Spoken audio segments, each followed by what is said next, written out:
34 বছর বামেদের সরকার ছিল, পরের 15 বছর তৃণমূলের। তখন সরকারি পরিকাঠামো যেমন স্কুল হাসপাতালের কথা মনে পড়েনি, আর নূতন সরকার আসার 3 মাসের মধ্যেই এগুলো সব মনে পড়লো। আর যেটার জন্য বাবার মৃত্যুকে পোর্ট্রেট করে সরকারি একটা স্কুল তৈরির আবেদন করলে, খুবই ভালো কথা। তোমার বাবার মৃত্যুর জন্য সমবেদনা রইল আমার পক্ষ থেকেও।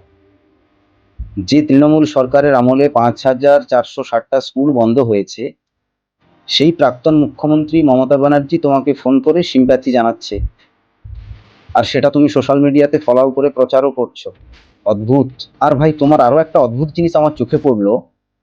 2025 সালের ফেব্রুয়ারি মাসে তুমি তোমার লাস্ট ফেসবুকটা ব্যবহার করেছিলে, তারপরে পুরো 1 বছর গায়েব।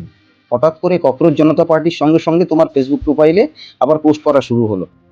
এর মাঝে তুমি ফেসবুকটা ব্যবহারই করনি, নাকি এমন কিছু পোস্ট ছিল যেগুলো ডিলিট করে দিতে বাধ্য হয়েছে? আর এই প্রোটেস্টের সময় থেকে তুমি যে সমস্ত নোংরা পোস্টগুলো করেছো, তার একটা নমুনা এটা।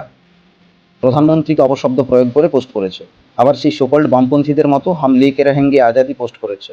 প্রোটেস্ট কি কোনো উৎসব নাকি? একটা চলে গেলে আরেকটার জন্য প্রিপারেশন নিতে হবে, অপেক্ষা করতে হবে।